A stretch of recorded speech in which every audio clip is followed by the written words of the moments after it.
नमस्कार मित्रांनो, आमच्या चॅनलवर नवीन असाल तर चॅनलला नक्की सबस्क्राईब करा, म्हणजे तुम्हाला मालिकेचे नवनवीन एपिसोड सर्वात अगोदर पाहायला मिळतील. तर तुला शिकवीन चांगलाच धडा या मालिकेमध्ये काय घडलं ते आपण बघणार आहोत. तर इकडे अक्षरा तळाकाठी अधिपतीची वाट बघत असते, पण अधिपती काही आलेला नसतो. तर अक्षरा शिवानीला बोलते, शिवानीताई तुम्ही कॉल करून विचारा ना. तर शिवानी ओमक्याला कॉल करायला निघून जाते. शिवानी ओमक्याला कॉल करते.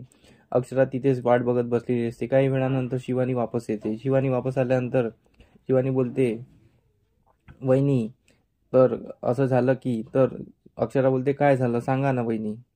तर शिवानी बोलते की अधिपती आले होते पण ते निघून गेले. त्यांना दुर्गाताईचा कॉल आला होता आणि ते निघून गेले. तर अक्षरा विचारत पडते की तिचा कसा काय कॉल आला अचानक. तर अक्षरा विचारते शिवानीला की आपल्या भेटीबद्दल आणि अधिपती इथे येण्याबद्दल दुर्गाला माहीत होतं का. तर शिवानी बोलते, नाही, हे फक्त ओमकार आणि मलाच माहीत होतं, बाकी आम्ही कोणाला कळू दिलं नाही, ही गुपित भेट होती. तर अक्षरा विचार पडते आणि ती रडायला लागते. तर मग शिवानी घडलेला सर्व प्रकार सांगते की अधिपती जेव्हा इथे आले होते त्यांना दुर्गाचा कॉल आलेला होता आणि तिने अधिपतींना आईसाहेबची तब्येत खराब आहे, खूप खराब आहे, त्यांना चक्कर आली आहे असं सांगून त्यांनी तिला घरी बोलावून घेतलं त्यांना. तर ते अचानक घरी निघून गेले तुम्हाला न भेटता. तर अक्षरा बोलते, मला 5 मिनिटं तर भेटू शकत होते, 5 मिनिटं, फक्त 5 मिनिटं दिले असते तर काय झालं असतं. तर शिवानी बोलते, हो त्यांना काम आलं असेल, त्यांची तब्येत खराब झाली ना अचानक म्हणून ते निघून गेले. शिवानी अक्षराला समजायचा प्रयत्न करत असते, पण अक्षरा बोलते की 5 मिनिटं भेटले असते तर काय झालं असतं. यांनी असं काम केलेलं आहे की त्यांना भेटायची इच्छा नव्हती, त्यांना मनापासून मला भेटायचंच नव्हतं म्हणून ते आले नाही. त्यांनी नेहमी माझ्या आणि मॅडममध्ये फक्त मॅडमला निवडलं आहे. मॅडमचं नाव जेव्हा जिथे पण येते तेव्हा ते फक्त अधिपती मॅडमच्याच ऐकतात आणि मॅडमच्याच मागे जातात, मला काही इम्पॉर्टंट देत नाही. आणि ते नेहमी माझ्यामध्ये आणि मॅडममध्ये फक्त मॅडमलाच चूज करतात. आणि त्यांचं खूप मोठं चुकलेलं आहे. त्यांनी मॅडमला जेवढा वेळ देतात तेवढा मला पण वेळ द्यावा ना. ते असे का करतात मला समजत नाही, म्हणून मला त्यांचा हेवा वाटतो. आणि मला किती इच्छा होती भेटायची, त्यांना खूप काही सांगायचं होतं जे सांगून आज आमचं आयुष्य बदलून गेलं असतं. पण आता हे ओझं माझ्या मनावर राहील, पण याचा पश्चाताप त्यांना होईल सर्वात जास्त, कारण की मला तर होणार नाही. मी जे घडत आहे, जे मला वाटत आहे आणि जे माझ्या मनात आहे ते मी त्यांना सांगणार होती, पण हे त्यांच्यापासून मुकलेलं आहे आणि हे त्यांना न कळताच राहिलेलं आहे. म्हणून यांचा त्यांना समोर पश्चाताप होईल, मला तर कमीच होणार आहे. आणि अक्षरा रडत असते आणि रडता रडता अक्षरा घरी निघून जाते. तर इकडे अधिपती आईसाहेबाजवळ बसलेला असतो आणि तो आईसाहेबाची विचारपूस करत असतो. तर मग भुवनेश्वरी अक्षराचा विषय काढते आणि त्याला समजवत असते, ते बी नाटकप्रमाणेच. आणि ती बोलते की माझ्यामध्ये आणि मास्तरीबाईमध्ये तुम्ही मास्तरीबाईला निवडायला पाहिजे होतं. ते आपल्या घरच्या लक्ष्मी आहे, त्यांना तुम्ही घरला यायला पाहिजे होतं. आणि तुम्ही जेवण का सोडलेलं आहे. आणि तुम्ही जेवण करा ना, तुम्ही जेवण नाही करणार तर तुमची तब्येत कशी राहील. आम्ही तुम्हाला शिकवलेली शिकवण तुम्हाला आठवण नाही आहे का. अगोदर जेवण करावे, मग नंतर बाकी काही सर्व करावे. तुम्ही जेवणच सोडून दिले तर कसं होईल, तुमच्या तब्येतीचं कसं होईल. तुम्ही जेवण करा बरं. अधिपती बोलतो, आईसाहेब मला जेवाशी वाटत नाही आहे आणि मास्तरीबाईमुळे नाही, फॅक्टरीमध्ये खूप मोठा व्याप सुरू आहे, त्यामुळे मला टेन्शन खूप आहे, म्हणून माझे जेवण होत नाही आहे. तर भुवनेश्वरी बोलते, आम्ही तुमच्या आईसाहेब आहेत, आम्हाला तुमच्या मनातलं सर्व कळते आहे, तुम्ही किती काही खोटं बोलू नका. आम्हाला सर्व माहीत आहे तुमचं मास्तरीबाईवरचं प्रेम, तुम्ही किती जीव लावता मास्तरीबाईवर. लग्न अगोदर पण तुम्ही त्यांच्यासाठी किती झटला आहात आणि त्यांच्यावर किती प्रेम केलं आहात. त्यांचं लग्न तुटलं असल्यावर बी तुम्ही त्यांच्या पाठीशी उभं राहिलात आणि आम्हाला शिकलेली सून नको तरी आम्ही तुमच्या दोघांचं लग्न लावून दिलं. असं बोलून भुवनेश्वरी आपली बाजू मांडत असते आणि अधिपतीच्या मनात घर करत असते.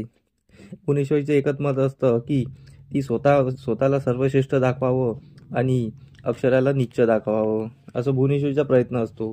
भुवनेश्वरी मुखोटा घालून बसलेली असते आणि अधिपतीला ते समजत नसतं. भुवनेश्वरी परत आपण कसे चांगलं आहोत, आपण या घरासाठी किती छान केलेलं आहे, आम्ही तुमचा किती सांभाळ केलेला आहे, लहानपणीपासून किती दुःख भोगले आहे, हे त्यांना पटवून द्यायचा प्रयत्न करत असते. अधिपती बोलतो, आईसाहेब कोणीही आलं तरी आम्ही आमच्या मनातली तुमची जागा कोणी घेणार नाही आणि असं वेळ आली तरी आम्ही त्या माणसाला संपवून टाकणार, असं अधिपती भुवनेश्वरीला बोलत असतो. भुवनेश्वरीला वाटते की अधिपतीवरची आमची माया जिंकलेली आहे आणि भुवनेश्वरी तिथून निघत असते. भुवनेश्वरी निघताना बोलते, मास्तरीबाई हे बघा, तुमच्या प्रेमामध्ये आणि आमच्या मायेमध्ये आमची माया जिंकलेली आहे आणि आम्हाला कळलेलं आहे की आमचा लेक आमच्या बाजूशी आहे. आमचा लेक जोपर्यंत आमच्यासोबत आहे तेव्हा तुम्हीपर्यंत आमचं काही करू शकत नाही, असं ती बोलत असते आणि ती हसत हसत तिथून निघून जाते. इकडे अक्षरा घरी पोचलेली असते. तिचे आईवडील तिला विचारणा करत असतात की कशी भेट झाली, काय झाली, अधिपती काय बोलले, तुमच्या दोघातलं भांडण मिटलं ना, असं तसं ते विचारत असते. अक्षरा रडत असते आणि रडता रडता सर्व सांगते. तर त्यावर विद्या तिला समजवण्याचा प्रयत्न करते. भुवनेश्वरी मॅडमची तब्येत खराब झाली असेल, ते त्यांची आईसाहेब आहे ना, ते खऱ्या नसल्या तरी त्यांच्या आईसाहेब आहे, त्यांच्यावर जीव आहे म्हणून ते निघून गेले असेल. अक्षरा बोलते, नाही, त्यांनी भुवनेश्वरी मॅडमने जाणून सर्व केलेलं आहे. त्यांनी अधिपतीला जाणून बोलवून घेतलेलं आहे. त्यांनी आमची भेट घडू द्यायची नव्हती म्हणून त्यांनी हे केलेलं आहे. तर विद्या तिला समजावत असते, पण अक्षराची तेच अट असते. अक्षरा बोलते, आता मी निर्णय घेतलेला आहे आणि शिवानीलाही तिने तेच सांगितलं असते की आता अधिपतीला जोपर्यंत मनापासून वाटत नाही तोपर्यंत मी त्यांना भेटणार नाही. त्यांना जेव्हा स्वतः मनापासून वाटेल तेव्हा ते स्वतः भेटेल. आता मी त्यांना काही सांगणार सुद्धा नाही आणि त्यांना भेटणार सुद्धा नाही, असं अक्षराने मनात ठाणलेलं असते आणि अक्षराचा मोठा निर्णय झालेला असतो. आता मालिका खूप रोमांचक वळणावर पोहोचणार आहे, कारण की अक्षराने ठाणल्यामुळे अधिपतीजीकडे वणवण झाली असते. अधिपती आपल्या रूममध्ये बसलेला असतो. अधिपती विचार करत असतो, मास्तरीबाई तुम्ही गेल्यामुळे हे घर कसंच्या बसं झालेलं आहे. तुम्ही हे घर सोडून जायला नको होतो. तुम्ही या घरची लक्ष्मी आहात. तुमच्यामुळे या घरात वातावरण बिघडलेलं आहे, सर्वांच्या तब्येती बिघडल्या आहे, कोणाचं जेवणावर ताबा नाही आहे. तुम्ही लवकर घरी या. माझं एक मन असं म्हणतं की तुम्ही चूक केलेली आहे, तुम्ही स्वतः घरी यावं, आणि एक मन असं म्हणत असतं की मी तुम्हाला डायरेक्ट जाऊन हात धरून घरी घेऊन यावं. काय करावं काही कळत नाही. तर अधिपती बोलतो, मी त्यांना कॉलच लावून बघतो. अधिपती त्यांना कॉल लावत असतो. तेवढ्यात तिथून भुवनेश्वरी येते. भुवनेश्वरी मोबाईल हिसकते आणि बोलते, अधिपती एवढी रात्र झाली तुम्ही काय करता आहात, कोणाला कॉल लावताय, झोपा बरं, पेट झाली आहे, मोबाईल ठेवा.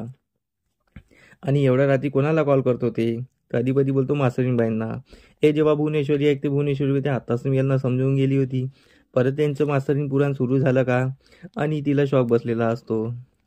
तर अधिपतीने मास्तरीबाईंना कॉल करण्याचा प्रयत्न केल्यामुळे भुवनेश्वरी अस्वस्थ झाली असते. आता समोरील भागात हे पाहणं रंजक ठरणार आहे की मास्तरीबाई अधिपतीला खरंच त्यांच्या बाळाच्या पासून वंचित ठेवणार का, की त्यांना सर्व खरं सांगणार, की अधिपतीला पश्चाताप होणार. त्यासाठी आमचे एपिसोड बघत राहा. आम्ही तुम्हाला नवनवीन अपडेट देत राहू. धन्यवाद. मंडळी, तुम्हाला आमचा व्हिडिओ कसा वाटला हे आम्हाला कमेंटद्वारे नक्की कळवा. तेव्हा आम्ही तुमच्या प्रतिसादाला उत्तर नक्की देऊ. आणि आमचे व्हिडिओ बघत राहा. आमचा व्हिडिओ किती छान वाटतो हे आम्हाला कमेंटमध्ये नक्की सांगा. धन्यवाद.